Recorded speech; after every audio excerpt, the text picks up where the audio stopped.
mana Islam mengajarkan juga kan, bahwasanya itu ialah yang menunjukkan ya justru Yesus itulah yang lebih banyak mengamalkan amalan Islam gitu.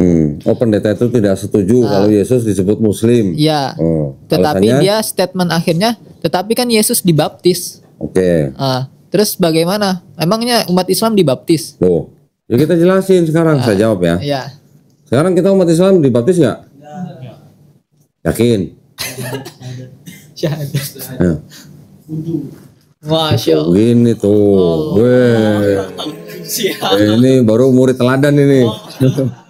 Udah telat. Nyogok. Bawanya cuma kopi, aduh. Dia maunya datang telat tapi dapat nilai gede gitu. Alhamdulillah. Ini gak ada mereknya kan? Oke, sekarang kalau pendeta itu nanya, loh kalau Yesus bilang katanya sunat, puasa, sujud, nggak makan babi disebut Muslim, emangnya sekarang umat Muslim baptis gitu kan? Kalian nggak pernah baptis? Ada baptis. Nggak pernah? Emang nggak ada yang pernah mandi besar? Sering kan? Ngaku lagi. Nah, lu mandi besarnya 2 hari sekali ya? Enggak. Oh enggak. Terus lebih sering. Orang Islam ya, berarti ini orang Islam yang mandi besar atau mandi junub itu maknanya sama dengan baptis orang Yahudi. Sama. Sama. Apa? Apa maknanya mandi besar apa?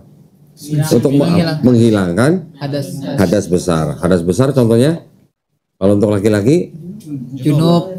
Nah, untuk perempuan haid. Itu sama maknanya dengan baptis orang Yahudi. Untuk apa istilahnya? Penyucian. Sama-sama. Sama. Jadi kalau pendeta itu bilang orang Islam gak dibaptis, dia nggak ngerti berarti. Nah, masalahnya sekarang dari baptisnya orang Yahudi ke baptisnya orang Kristen sama nggak maknanya? Beda. Kalau baptisnya orang Kristen itu apa? Pernyataan iman, ya, disimbolkan orang yang ditenggelamkan dalam air itu sudah meninggalkan manusia lama. Yang timbul itu adalah manusia baru dalam Kristus. Itu maknanya baptis dalam Kristen. Ini maknanya baptis Kristen dengan maknanya baptis Yahudi beda. Sedangkan maknanya mandi besar Islam dengan maknanya baptis Yahudi sama. Oh sama. Jadi cuma caranya yang berbeda. Mungkin kan kalau di Palestina banyak air gitu ya. Jadi setiap rumah punya kolam gitu kan buat celup-celup gitu kan. Kalau di Arab Saudi kan susah air. Nah, susah air dipermudah dengan mandi besar. Mandi besar kan seluruh tubuh juga kena air. Orang celup kolam juga seluruh tubuh kena air. Maknanya sama. Jadi antara baptisnya Yahudi ke mandi besarnya Islam ini ada benang merahnya karena maknanya, bukan karena caranya ya. Karena maknanya. Tapi di tengah-tengah baptisnya Kristen beda sendiri. Itu yang membedakan. Ya, jadi suruh pendeta tuh belajar lagi. Siap. Oke, apa lagi? Ada lagi? Saya kemarin sempat nonton, bukan nonton, lihat judulnya, lihat judulnya. Ada sebuah video di YouTube yang saya lihat fotonya Bambang Nursena, ya, Bambang Nursena. Judul videonya konslet pikiran Muslim yang menganggap Yesus Muslim gitu. Nah gitu ya, mungkin kurang lebih sama lah. Jadi kalau mereka bilang kita otaknya konslet karena menganggap Yesus Muslim, nah kita boleh adu pendapat kalau begitu.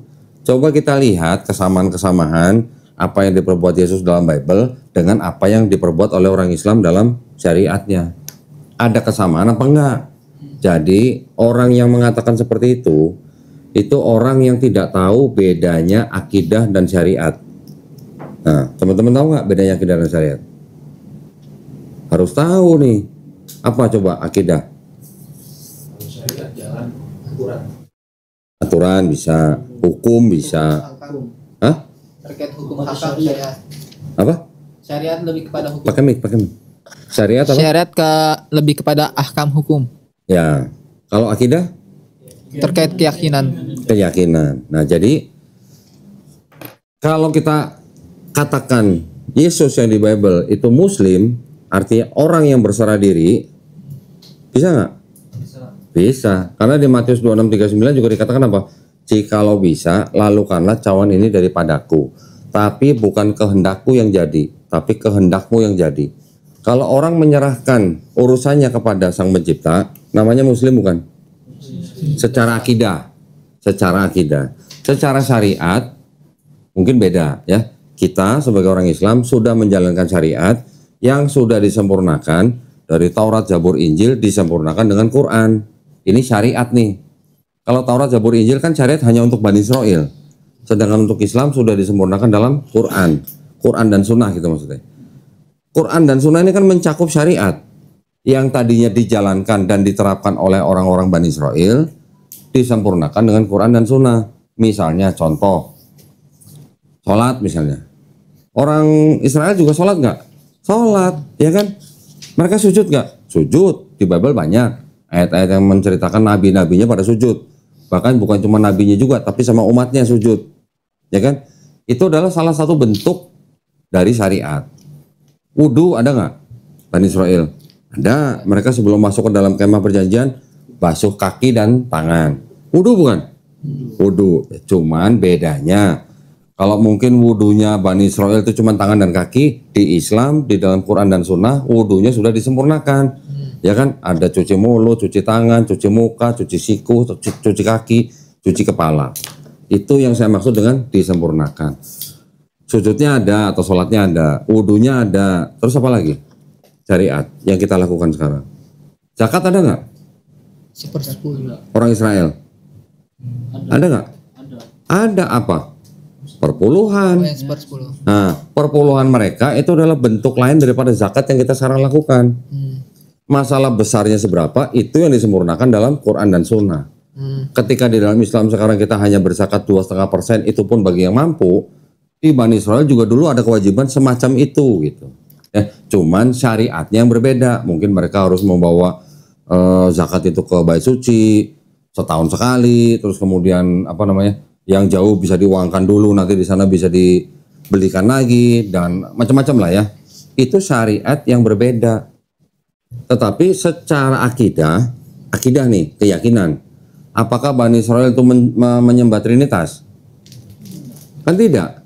Secara akidah sama nggak mereka dengan Muslim? Sama. Berarti mereka juga Muslim bukan? Muslim, cuman syariatnya berbeda. Ya, masalah nanti timbul agama Yahudi ciptaan mereka itu lain cerita. Yahudi walaupun disebut sebagai, saya berani mengatakan bahwa itu adalah agama ciptaan manusia, tetapi itu tetap saja masih ada benang merahnya antara Yahudi dan Islam. Kenapa? Benang merahnya di mana? Di akidah. Akidahnya ada benang merahnya. Sama karena mereka juga tidak menyembah Trinitas. Kita juga tidak menyembah Trinitas. Yang mereka sembah adalah Tuhannya Abraham, Ismail, Ishak dan Yakub. Kita juga menyembah Tuhannya Abraham, Ismail, Ishak dan Yakub. Sama kan? Nah, jadi kalau mereka katakan kita konslet, yang konslet justru mereka. Karena apa? Karena mereka menyembah selain Allah. Mereka menyembah Yesus. Orang Yahudi aja bilang mereka Avodah Zarah. Apa artinya? Penyembah asing. Asingnya